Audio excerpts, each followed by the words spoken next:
Hello everyone, welcome to Mishra's academy. So आज हम लोग पढ़ेंगे poem number 4 of class 7th book honeycomb. और इस पोएम का नाम है द शेड। और ये जिनने ये पोएम लिखी है उनका नाम है Frank Kline. So let's start it students. There's a shed at the bottom of our garden with a spider web hanging across the door. इसका मतलब ये स्टूडेंट्स एक मतलब गार्डन के बीचों बीच एक घर था जहाँ पर उसके जो दरवाज़ा था उस पर मकड़ी के जाले लगे हुए थे। नेक्स्ट, और the hinges are rust and crack in the window. मतलब विंड के कारण, मतलब विंड और वाटर प्लस विंड के कारण बच्चों वो जो आयरन पे अगर आयरन के ऊपर वाटर प्लस विंड लग जाता है तो उसमें जंग लग जाती है। सो वी से रस्ट, और हम उसे जंग को क्या कहते हैं? रस्ट, जिसके कारण ये रेड रेड जो आपको दिख रहे हैं वो उसे कहते हैं। So when I am in bed I lie and listen I will open that door one day. So बोलता था जब मैं सोने के लिए जाता था, मतलब बेड पे जाता था, तो मैं, आप देख सकते हैं जिनने भी पोएम बताई है कि वो जब वो बेड पे जाते थे और उसी आवाज़ को सुनते थे, लिसन करते थे, और वो बोलता था कि मैं एक ना एक दिन उस दरवाजे को ज़रूर खोलूँगा। There a dusty old window at the side with 3 cracked pane of glasses. मतलब ये है, मतलब यहाँ पर आपको तीन ऐसे आपको दिख रहे हैं, तो उसमें वो बहुत, उस पर कांच पे बहुत ज़्यादा धूल थी और उस पर बहुत सारे क्रैक थे, मतलब टूटे हुए थे वो। Next, often think there is someone starting at me each time that I pass. मतलब जब भी मैं, मतलब मतलब खिड़की के रास्ते, मतलब जो उसका दरवाज़ा था वो वहाँ से कभी भी गुज़रता था तो उसे लगता था कोई मुझे देख रहा है। I will pep through that window one day. कहते मैं एक ना दिन उस खिड़की के अंदर जाके देखूँगा, वह खिड़की के अंदर जाके देखूँगा।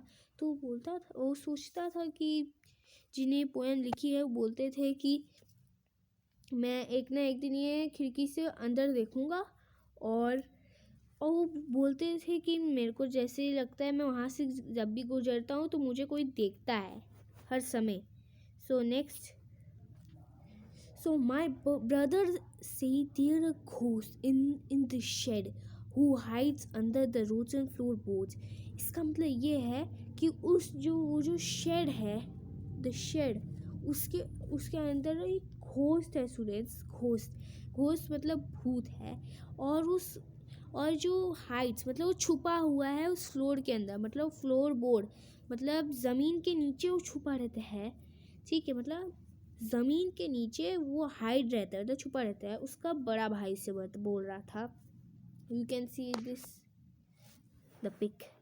सो next, and if I ever dare to set foot inside he will jump out and chop off my head but I will take a peek one day. मतलब उसका भाई ये भी बता रहा था जो भी उसके घर के अंदर पैर रखता है, तो मतलब जो भी उसके घर में फुट इनसाइड करता है, मतलब अंदर करता है, तो वो अचानक से निकलेगा और तुम्हारे हेड को चॉप कर जाएगा। मतलब वो तुम्हारे हेड को काट लेगा, मतलब तुम लोग का वो तुम्हारा सर काट रहे हैं। आपको यहाँ फोटो पिक दिख रही होगी। But I will take a peek one day, मतलब मैं एक ना एक दिन वो ज़रूर देखूँगा, एक बार तो देखूँगा ही, ऐसे बोलता है वो। So no that there is not really a ghost my brother tells likes to keep the shed for his den where is not anyone starting or making strange noises, and the spider has been gone from his web since I do not know when. I will go into that shed one day soon, but not just yet. फिर वो जिन्हें poem लिखी थी वो बोलता है कि उसका भाई, मतलब उसको लास्ट में पता चला जैसे वो बड़ा हुआ कि वहाँ पर उस शेड पे कोई भी भूत नहीं रहता था, और वो जो मकड़ी के जाले थे वो भी हट गए थे। फिर उसके भाई ने बस उसको ये इसलिए बताया था जैसे वो शेड में ना जाए, वेयर इज़ नॉट एनी, मतलब वहाँ पर कोई नॉइस आती नहीं थी। और जो स्पाइडर थे वो चले गए थे, सिंस वो बोलता है कि मैं एक ना एक दिन जाऊँगा पर अभी नहीं। So please like and subscribe my video of Mishra Academy. Thank you.